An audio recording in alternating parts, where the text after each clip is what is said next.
At one time, if you wanted to get from A to B, this was your only choice. You had to go on foot. It was simple and cheap, but it was very slow, and you couldn't carry a lot.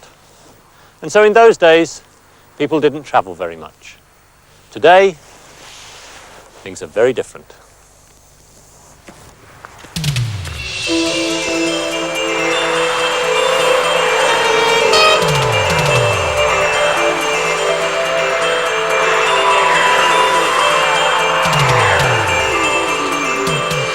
People walk to start with, and then probably they use boats on the river by canoe and then sail.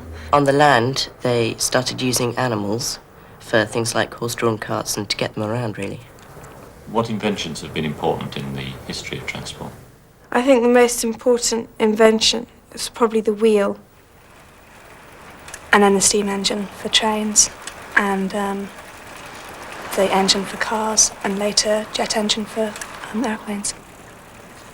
How many different forms of transport can you think of? Bicycles. Horseback, camels. Buses, trains, underground trains. Boats, sailboats, rowing boats. Cars, motorbikes. Rockets and the space shuttle. If you could travel around the world, what form of transport would you choose? I'd quite like to go around the world by train because I find that very interesting, stopping off at different places. I don't think I'd go by boat because I get seasick, but I'd probably go by train or by airplane because I just love flying. I think I'd like to go by boat. I like to sail a boat around the world.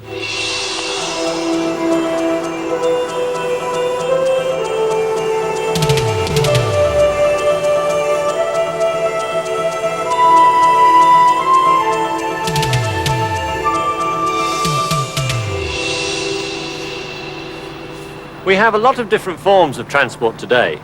You can fly, you can drive, you can go by train or by boat. But which is the best? If I wanted to go from London to Edinburgh, for example, what would be the best way to travel? Well, I'd go by car. I'd take the train. I'd go by plane. Well, the time's now exactly 10 o'clock. Let's put it to the test, okay? Let's go. See you in Edinburgh at the National Monument.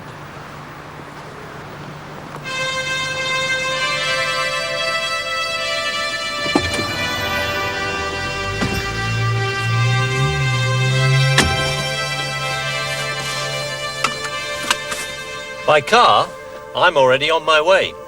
The other two have got to get to the station or the airport first, but I just get in and drive off.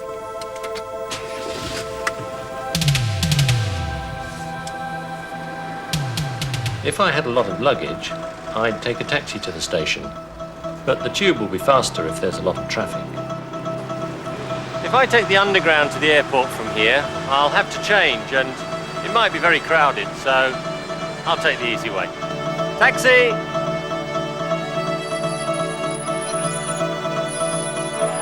Heathrow Airport, please.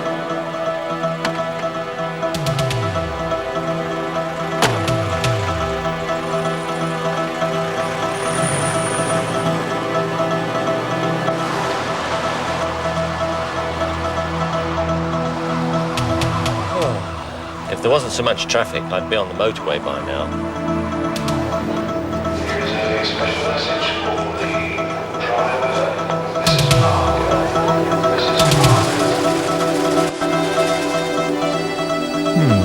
Parker. The next train to Edinburgh is at 11 o'clock from platform 6. I'd better go to the ticket office first, then if I've got time, I'll go and get something to read on the train. Morning. Hello there. Do I check in here for Edinburgh? Yes, that's right. Can I see your ticket? Thank you. Do you have any luggage to check in? No, just hand baggage. Okay. Would you like a window or an aisle seat? A window seat, please. There you are, that's gate number 5. Right, thanks very much. Bye. Bye-bye, thanks. I'm on the motorway at last, so I'll make good time now.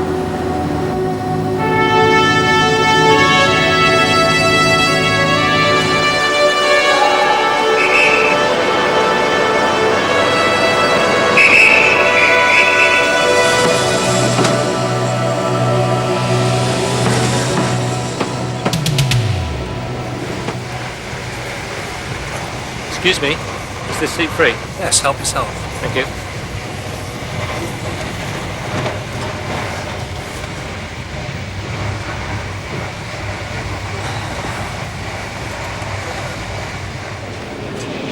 Passengers travelling to Edinburgh, seated in rows 1 through to 35, are now invited to board through door B.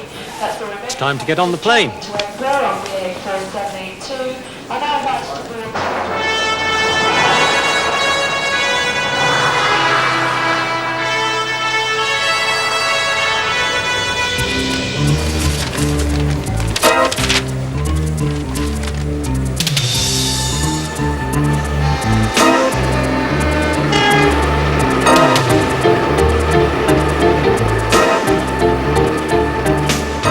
To inflate the life jacket, pull sharply on the red toggle at the front, and if necessary, the air can be topped up by blowing into the mouthpiece.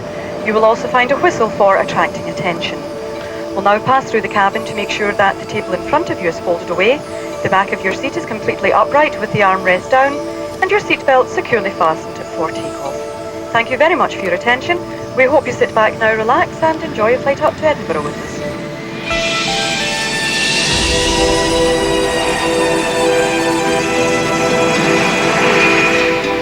I'm getting a bit hungry, so I'm going to stop for lunch at this service station. I'd better get some petrol while I'm here too. One of the good things about the train is that you can eat while you're travelling. If I wanted a full meal, I could go to the restaurant car, but I'm not very hungry, so I've just been to the buffet car for some sandwiches and a drink. Would you like something to eat, sir? Oh, yes, please. Thank you. Thanks very much. Just passed over Nottingham a few minutes ago, now heading up north past Manchester in a few minutes, and then across the Lake District into Scotland, where we start our descent, heading across the hills to Edinburgh, and we expect to be landing there in 35 minutes an hour. Here's a warning for drivers on the M6. An accident near Birmingham has blocked the northbound carriageway. Drivers are advised to leave the motorway at junction 2 and rejoin it at junction 4. Well, luckily I'm not on the M6. If I get stuck in any traffic jams, I won't beat the others to Edinburgh.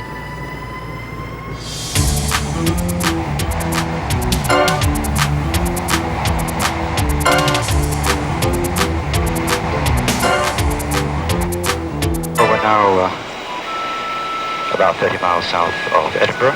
We're just popping out of the worst of the cloud layers now. We're going to be running in towards the city, just to the east of the centre of town, up to the coastline of the Firth of Forth, and then turning left to make our final approach to Edinburgh Airport. So we should be touching down in 10 minutes from now. Crew, please note, 10 minutes to landing.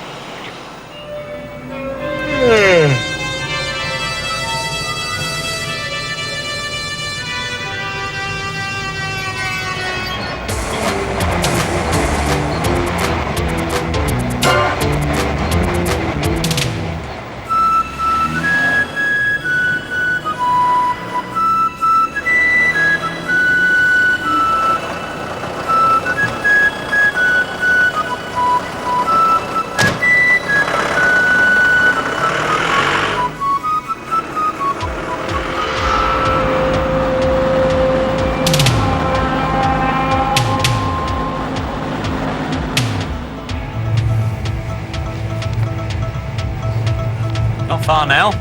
If the train's on time, I'll be there in about an hour.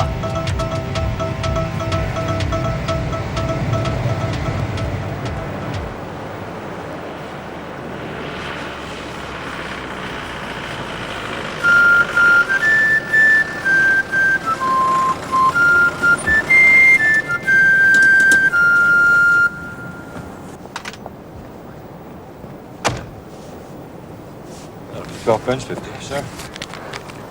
There you are. Thank you very much. Keep the change.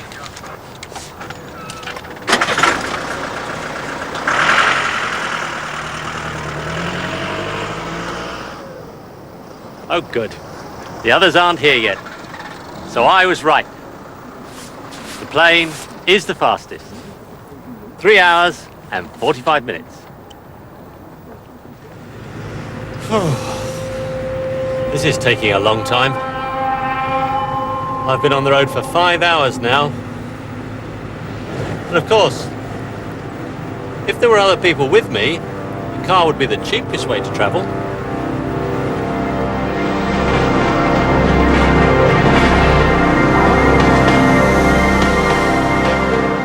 Here we are in Edinburgh, and I'm just getting off the train. I wonder if the others have arrived yet.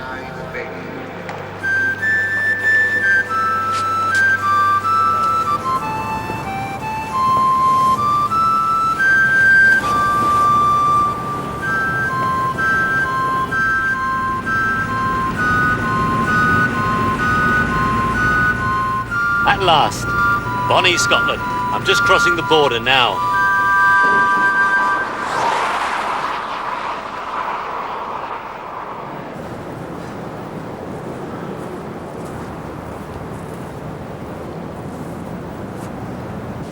Oh, there you are. What kept you?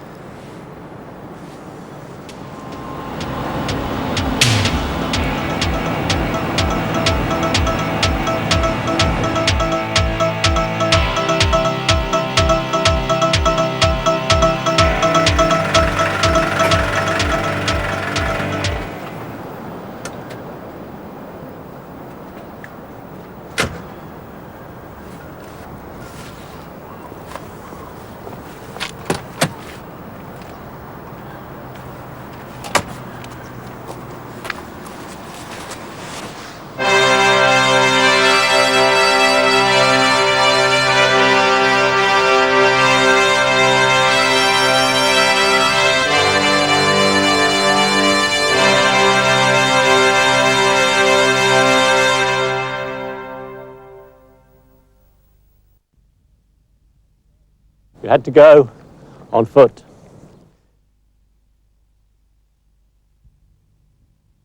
People walk to start with.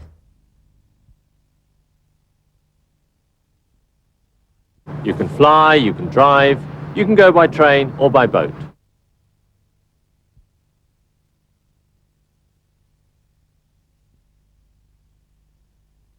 What would be the best way to travel?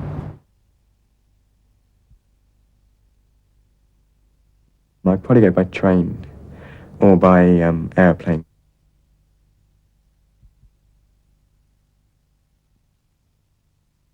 If the train's on time, I'll be there in about an hour.